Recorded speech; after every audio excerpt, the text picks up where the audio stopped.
I don't know if you can hear this, but I've got it on, there's a boat ahead of us. You wouldn't believe it, in the far expanse of the ocean, there's a boat right on our line, and we're going to have to move off track to go past it. Now, Sue, we forgot to say three things quickly. If you go to the hut on Percy Island, Middle Percy, take a shot of our buoy and send it to us to see someone hasn't hooked it.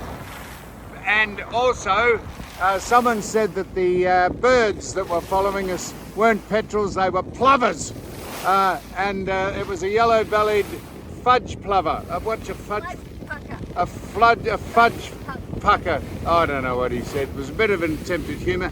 And also, I also said, before you correct me, Percy Jones's slogan was not Point Percy at the porcelain, it was Point Percy at Parliament, because that's what he was standing for. So just correcting those three things. And there's the boat. Look, you wouldn't believe it.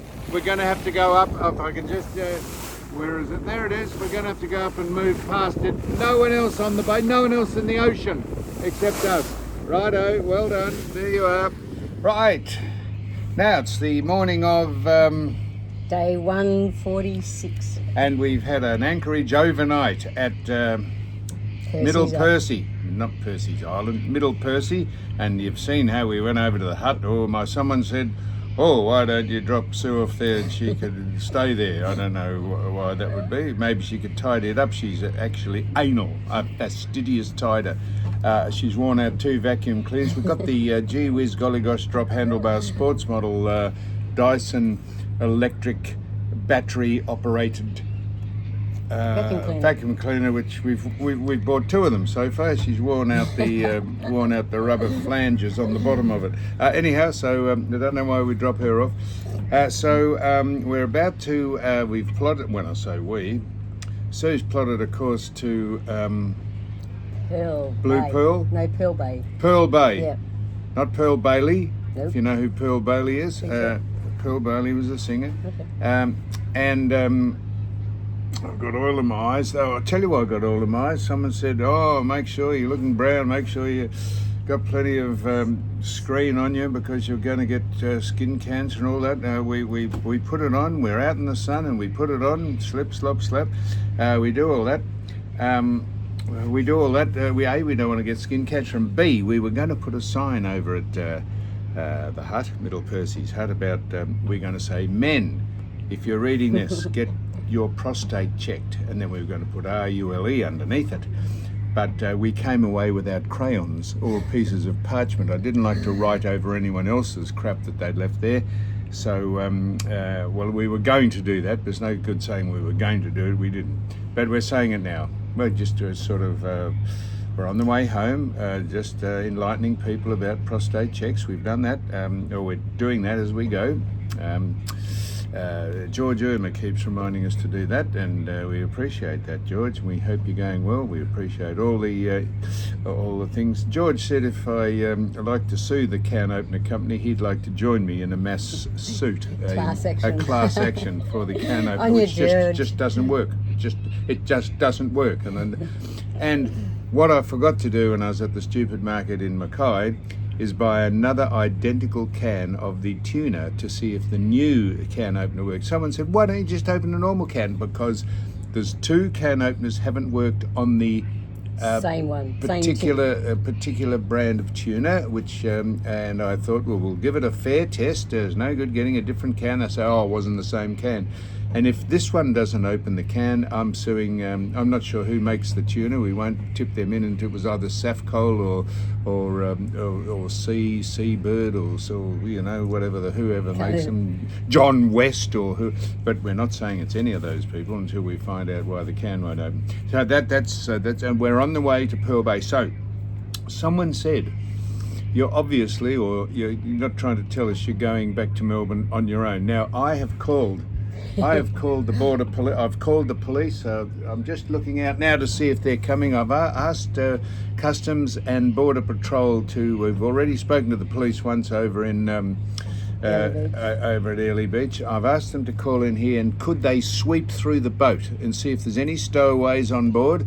I haven't seen anyone else on the boat besides Sue and I, but if the police could come and do a random... Stowaway. We could have a stowaway somewhere. We could have a stowaway.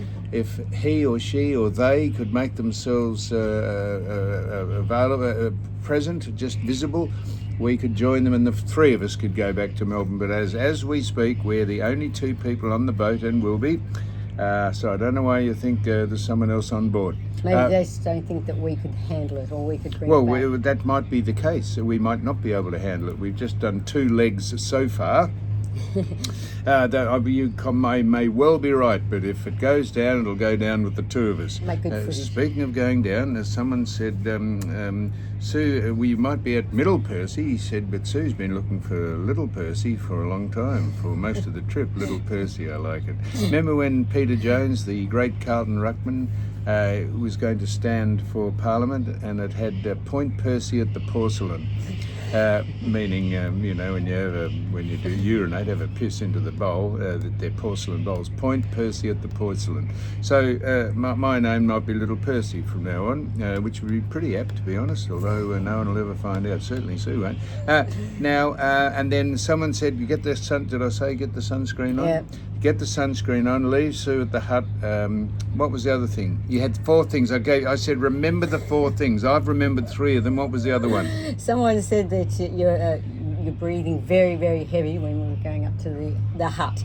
That you should get a calcium score check for your heart because you might have a blockage. I wonder if they got a doctor, a locum in residence at the hut.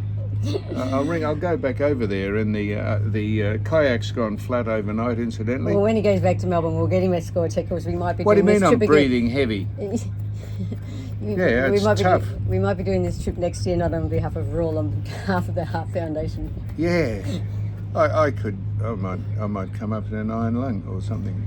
I shouldn't make fun of that. If people are in iron lungs, I could be the next person. I'm sure that wasn't the other thing. And there were 4 things I asked you to remember.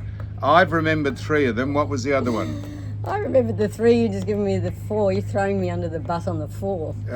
It was Little Percy, stay at the hut, sunscreen. Is there someone else on board? Here come the coppers now. I can see them there. So we'll report back. Hey, here! Yeah, so they're coming over now. They're going to sweep with they've got dogs. They're going to sniffer dogs.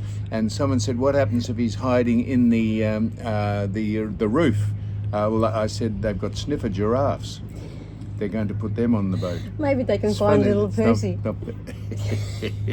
They're going to get the people who invented the Hubble telescope. They're going to come on and see if they can find Little Percy.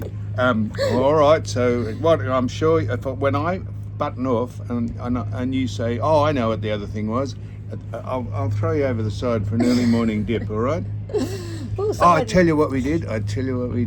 Now listen. This is we're okay. We came in here and we anchored. We were the 4th boat in. There's now 20 boats here, and we were in when I came in here in 7 meters of water, 6 meters. 6 meters. That's 7. 7. That's 22, 3, 4 feet of water, and we put the chain down, about 100 feet of chain out. Over the course of the tide going out, it got down to 1.9 meters. Did it not? It did. 1.9 metres. There was a rise and fall of the tide of best part of 18 feet. I don't believe that, but it could not possibly be 18 feet.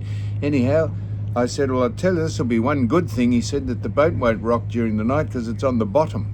It is not on the bottom. I think there must have been about a foot of water between the bottom of the boat and the...